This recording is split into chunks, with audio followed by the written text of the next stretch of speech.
So in this video, I want to talk to you about cropping.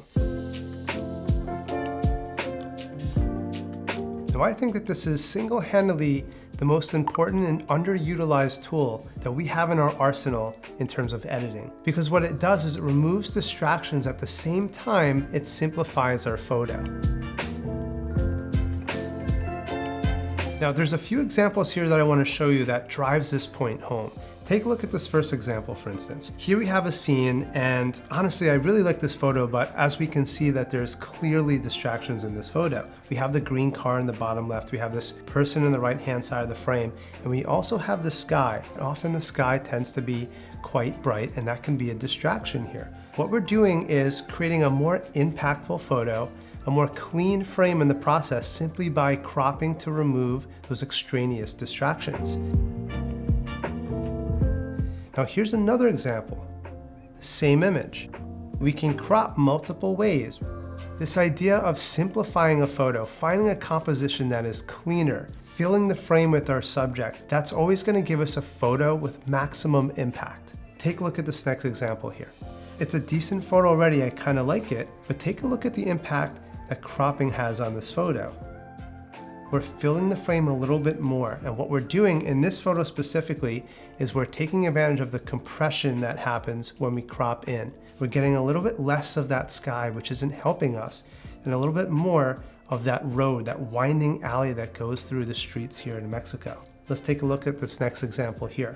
And while I like this shot, you have to ask yourself, what's the subject? What is this really about? Simply by cropping, we can take a part of the image and fill the frame with whatever has the most impact, whatever has the most visual weight. Ideally, we can do that in camera. Sometimes we don't always have the opportunity, or sometimes it doesn't occur to us. So don't underestimate the impact that cropping has in our final images. Now take a look at this next example here.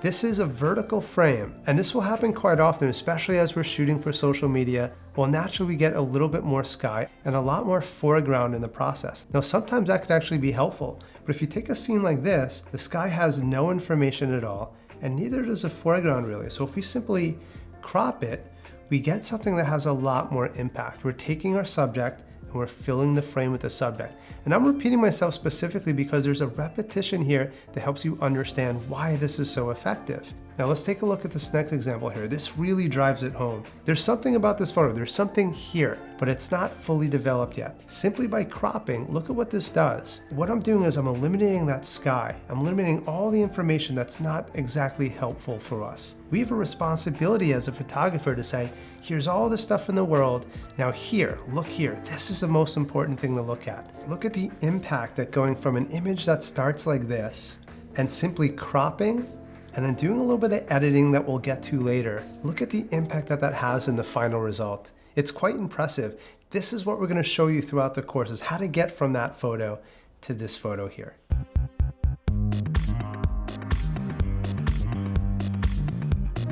So take a look at this photo here. This is the photo that we captured during the urban iPhone photography course that we recently filmed in New York City. And I remember standing here thinking, this is an amazing view. All the information, virtually everything I want the viewer to walk away with, exists in this very narrow band right in the middle of this photo. So everything that's above or below my subject matter, it's just that story that doesn't need to be told. Now I want to show you exactly how we can crop for maximum impact.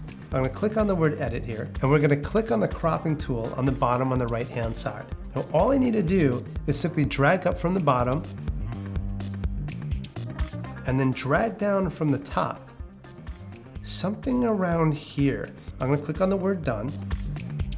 Take a look at the impact that that photo has now. Every single time we identify what the subject is and then we fill the frame, that is the single most important thing we can do to improve our photographs. And that's why cropping has such an impact. Now let's take a look at this next example here. Now this is a beautiful scene. This is also filmed during the urban iPhone photography course. And I saw this puddle, I saw this reflection. I thought, oh, this is gonna be cool. And then I waited for the right moment and I captured this frame. While I like it, often what will happen is you're in the moment when you're taking this photo. There's all these sounds, there's all these visual cues.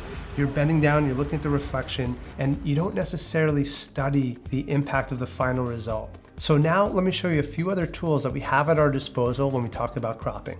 So I'm going to click on the word edit, And now I'm going to click on that cropping icon again. That will bring up my crop tool. I'm going to click at this little icon here that looks like a frame within a frame within a frame on the top right hand side. And now once it turns yellow, you're going to see we have a bunch of options on the bottom part of our screen. Now where it says freeform, what that means is we can drag any of these edges and frame it any which way we want to. That's kind of cool, right? That gives us some creative flexibility here. But what happens is sometimes our images can be all over the place in terms of framing. So now I'm gonna click on original, and what that's gonna do is lock the aspect ratio. I can crop in, but when I do, it's gonna maintain the ratio, that height to width ratio from the original capture. Now I can move within this frame, but no matter what corner I drag from, it's always gonna keep that original aspect ratio. That's really handy because if we start cropping our images all the time, and then you put a gallery of images together, sometimes it can feel a little bit all over the place if all of your images are cropped to a different aspect ratio. So now let me show you some of the other aspect ratios that we have available to us. And let's start with 9:16. Now this is a perfect aspect ratio for Instagram stories and reels. The next one, 4:5 or 5:4. This is perfect for Instagram posts in general. This will be the largest frame that we have available that we can display on Instagram. 5:7, that's often typical for print, for instance. 3:4 is the native aspect ratio. That's the aspect ratio that comes out of every single picture that we take with the camera. And then we have other ones as well, 3:5 and 2:3 or 3:2. But having these available to us allows us to both be creative in the decisions we make about our aspect ratio, but also be consistent. So now let me switch back over to our original aspect ratio. I'll just click on original here. You're gonna notice just two more icons that are above all these words. One's a vertical and one's a horizontal. And what that does is change the orientation of our crop. So if I click on that horizontal one, that instantly jumps us to a horizontal orientation of the photo.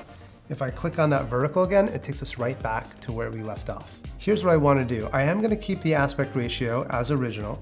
I'm going to drag one of these corners here.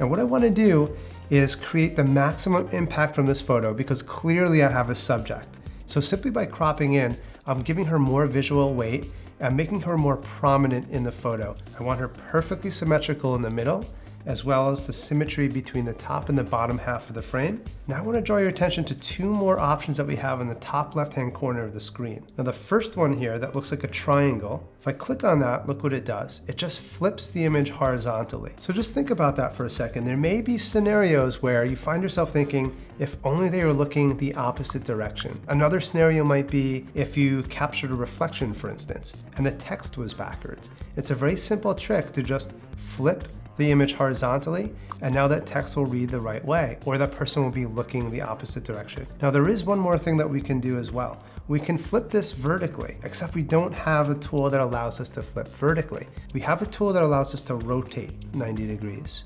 And that's not what I want to do, but if I click it again, now I just flip this image upside down. It's as if we had a vertical flip tool. This works really well, by the way, for reflection shots. It throws off the orientation of the image and throws the viewer off a little bit and keeps them engaged in the photo. And that's what this is all about, to create photos that keep the viewer engaged with the final result. So that's the power of cropping. What it does at its core is look at the entire scene of which we're responsible for and says, this is what I want the viewer to see. And it eliminates all the other distractions, filling the frame with our subject matter and creating maximum impact in the process. This video was a free preview of the iPhone Editing Academy online course. In this course, you'll discover everything you need to know to edit your photos to perfection using the device that's always in your pocket. Whether you want to breathe new life into your old images or make your best photos even better, you'll find out exactly how to do that on your iPhone. I'll show you the latest photo editing tricks that will transform even average photos into stunning masterpieces in just a few minutes. So if you'd like to learn more about creating incredible photo edits on your iPhone, please take a look at the full version of my iPhone Editing Academy course. You'll find the link in the description right next to this video. So click on that link now and I'll see you inside the full version of this course.